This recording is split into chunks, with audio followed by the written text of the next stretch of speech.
Tak syukur masih di Balai Besar BUI Malang, masih asik ini bersama Abah Suyono, pengawas sekolah senior. Selamat pagi, Pak. Pagi, Cak Syukur. Sehat-sehat ya. Alhamdulillah sehat. Sudah sarapan hari ini? Sudah, menunya sangat nikmat. Menunya makanan nikmat, Pak ya. tradisional. Ya. Oke, siap. Sambil kita nanti ini tadi kan kita sudah jogging-jogging, Pak. Ya, nanti sambil menunggu sesi kegiatan, kita ngobrol-ngobrol sejenak, Pak ya. Oke, siap. Oke, siap ya. Pak Syukur. Oke. Di sini, Pak. Oke. Kan asik ya. Pak, itu suasananya sehat ya, sambil cari ya, cuma ini Pak, apa namanya, Cak Syukur coba ingin terus mereview terkait dengan pembelajaran kemarin yang sudah kita dapatkan selama 5 hari, Pak ya. Betul. Nah, kemarin kita juga sudah mendapatkan beberapa teori terkait dengan paradigma versus persepsi. Kemudian ada istilah-istilah apa namanya, open mind, ada perubahan, ada grow mind. Bisa enggak Abah coba apa namanya, berikan sekilas detail penjelasan terkait dengan istilah-istilah itu, Pak? Ya, baik. Paradigma saat sekarang ini kan memang sudah tidak terbatas dengan adanya digitalisasi, ada globalisasi, ya maka terus mengasah diri. Harus terus mengasah diri. Betul. Terus bagaimana cara yang bisa kita lakukan untuk menerapkan open mind itu? Maka satu, kita sudah membuka diri, sudah mengasah diri bahwa kita siap menerima informasi-informasi yang dari berbagai penjuru itu kan. Nah, kemudian tugas kita adalah mengadopsi mana yang bagus, mengambil, tapi mengadopsi tidak cukup, mengadopsi dan mengadaptasi, mengambil dan menyesuaikan diri. Menyesuaikan diri dengan kondisi situasi. Maka disitulah muncul open mind. Open mind itu adalah wawasan informasi. Kita terbuka dengan wawasan informasi. Terbuka artinya kita siap menerima. Siap menerima dengan segala perubahan-perubahan yang ada ini, dengan digitalisasi, dengan kodrat zaman, keadaan zaman sekarang, kemudian dengan keadaan anak-anak kita, murid kita sekarang, gitu kan. Nah, dari situ maka kalau kita sudah punya kesiapan untuk membuka diri itu, open mind, gitu kan, maka berikutnya adalah kita grow mind.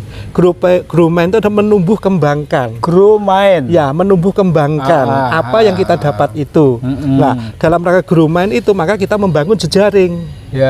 Membangun jejaring. Jejaring itu adalah membangun komunikasi, membangun kolaborasi.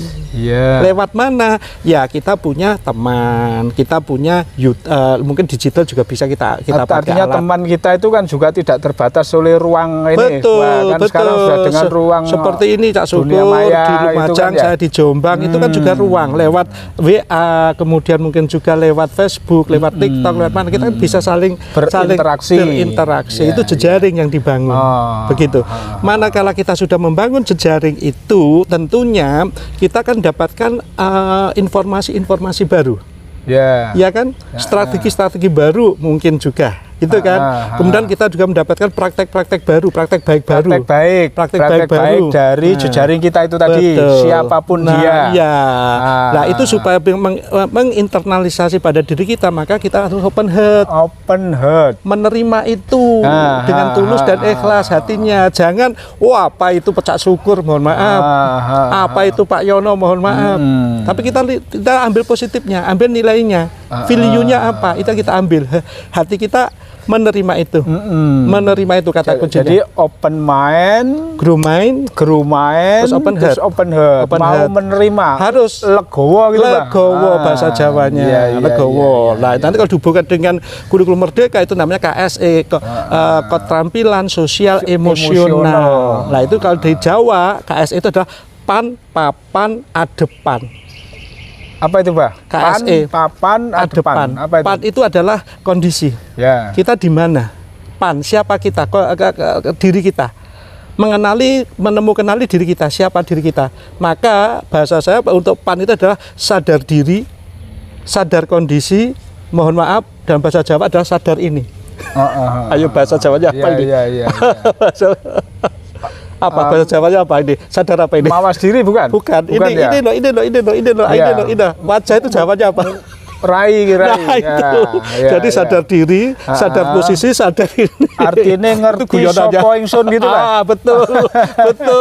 Kan banyak orang sekarang kan tidak menemukan dirinya. Iya, kan itu perlu. Kemudian papan itu di mana kita berada? Ya. Di mana saya sekarang dengan Cak Syukur sedang ada aktivitas saling belajar, maka kita saling saling melengkapi, saling membuka diri. Saya pun juga terbuka sama Cak Syukur juga siap terbuka dengan saya, kan begitu. Karena kalau kita di kondisi yang tertentu, kita merasa mungkin di atasnya atau merasa lebih nggak selesai. Terjadinya tidak kolaborasi, nggak bagus. Kan begitu kan?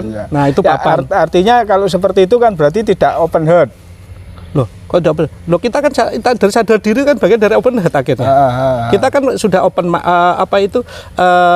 pan kondisi kan sadar itu kan hatinya sudah ikhlas menerima apapun kan gitu kan. Kemudian kita aplikasikan ikhlas, manakala saya ketemu Cak Syukur maka saya seperti ini, ketemu yang itu seperti itu, menghadapkan beda kan. Papan itu beda kan. Kalau Cak Syukur ketemu murid cara menghadapinya kan berbeda, cara komunikasi berbeda, ketemu teman lama berbeda kan begitu ya. Itu papan adepan itu sama. Siapa yang kita hadapi, bahasa Jawanya itu mohon maaf. Manakala kita sudah ketemu, jangan lupa lungguh suguh gopoh lungguh suguh. Berarti kita harus ada sesuatu yang kita sampaikan, kita berikan begitu.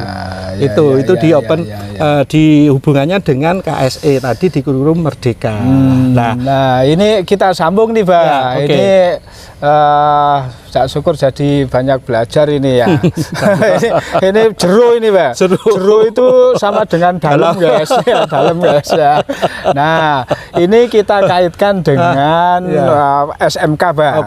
Kita tahu bahwa SMK ini jenjang pendidikan yang sangat dinamis, sangat kompleks dan juga sebenarnya juga fleksibel karena dia SMK ini kan juga harus mengikuti perkembangan dunia usaha, dunia industri, perkembangan ilmu pengetahuan teknologi. Nah, jika kita kaitkan, Pak, konsep-konsep itu tadi, Pak, jika kaitkan dengan bagaimana seorang guru SMK, seorang kepala sekolah SMK di era kurikulum Merdeka ini, khususnya di dalam implementasi model pembelajaran teaching factory, Pak, atau TEFA, Pak. Gimana seharusnya seorang guru atau kepala sekolah itu, Pak? Ya, baik.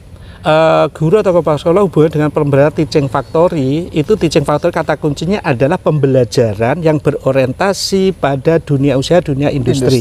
Itu kata kuncinya. Maka siswa dikenalkan. Dikenalkan bagaimana suasana budaya SOP kerja dunia industri. Dalam pembelajarannya, terintegrasi gitu kan. Namun jangan lupa itu adalah sebuah strategi pembelajarannya. Tetapi bagaimana supaya itu bisa nanti bermanfaat di saat anak itu akhirnya bekerja di dunia industri, maka tetap mohon maaf di sana di teaching factory ada pembelajaran berbasis karakter. Karakter itu ada karakter kinerja, ada karakter moral. Orangnya jujur tapi kinerjanya malas, maka nggak akan jadi. Maka dua ini harus kita angkat. Karakter tadi, Kemudian yang kedua adalah literasi. Literasi atau wawasan informasi, bahwa dia harus terbuka wawasan di dunia industri itu berbeda dengan di dunia rumah, dunia kita, di dunia sekolah, dan juga di dunia sekitar dia. Maka di sana ada budaya-budaya industri. Maka itulah yang disebut dia harus paham literasinya, wawasan informasinya di dunia industri seperti apa. Lewat SOP, lewat pembelajaran integrasi teaching factory, maka ini masuk. Gitu kan. Kemudian yang ketiga adalah kompetensi. Kompetensi adalah ada hard skill, ada soft skill. Nah, hard skill adalah bagaimana anak mampu mengoperasikan, mengerjakan, melakukan berhubungan misalkan konsentrasi mesin, konsentrasi listrik, konsentrasi kimia industri. Itu hard. Hardnya dia, memang di situ dia spesifikasi hard skillnya, memang itu. Tapi soft skillnya jangan dilupakan. Ini yang lebih penting. Kenapa ini harus diangkat? Karena apa? Nanti dia bekerja di Dudi A, Dudi B, Dudi C, alat media yang ada di sekolah dipakai pembelajaran itu dengan yang ada sudah sangat berbeda. Sangat canggih. Manakala soft skill ini kita bangun, maka kita menyiapkan anak-anak didik kita ini untuk berani berkomunikasi, karena soft skill pertama adalah soft skill. Soft skill pertama adalah komunikasi. Komunikasi lah. Orang yang berani komunikasi bisa verbal, non verbal. Orang yang berani komunikasi maka dirinya sudah percaya diri, dirinya sudah positive thinking, dirinya sudah tidak yakin dengan apa yang akan dia lakukan. Soft skill pertama komunikasi. Lah, kapan komunikasi diterapkan? Otomatis di saat dia nanti akan masuk di dunia kerja itu, maka itu kan ada namanya training. Training atau bahasanya di Dudi apa namanya? Magang. Nah, disitulah dia dengan menghadapi alat-alat yang mungkin super canggih, dengan orang-orang baru, kemampuan soft skill anak kita sudah dibangun lewat komunikasi, maka kita menyiapkan, dia bisa adaptif. Sangat itu. Setelah mereka mampu berkomunikasi, soft skill kedua adalah kolaborasi. Dia siap, karena dia juga sudah punya tadi pan-papan adepan tadi, dan kolaborasi itu didasari oleh pan-papan adepan yang juga open mind tadi, Pak. Nah, setelah kolaborasi, maka anak itu dengan dua aktivitas komunikasi dan kolaborasi bisa mencipta atau mengerjakan sesuatu, atau kritis, berpikir kritis. Lah, inilah soft skill yang harus kita bangun. Bagaimana ini kita bangun? Dan sebagai guru Pak Aswad di Teaching Factory, maka itu tadi pembelajaran harus lintas materi. Yang di dalam kurikulum Merdeka namanya koneksi antar materi. Nah, di strategi saya namanya kami itu koneksi antar materi. Menghubung-hubungkan. Nggak ada hubungan, ya kita hubungkan. Belum ketemu, mencari hubungannya, sehingga membangun hubungannya, sehingga pembelajaran di sekolah itu akan menjadi lebih kontekstual dan bermakna, begitu Pak ya? Bermakna, begitu. Oke, begitu guys. Diskusinya dengan Abah Suyono yang luar biasa.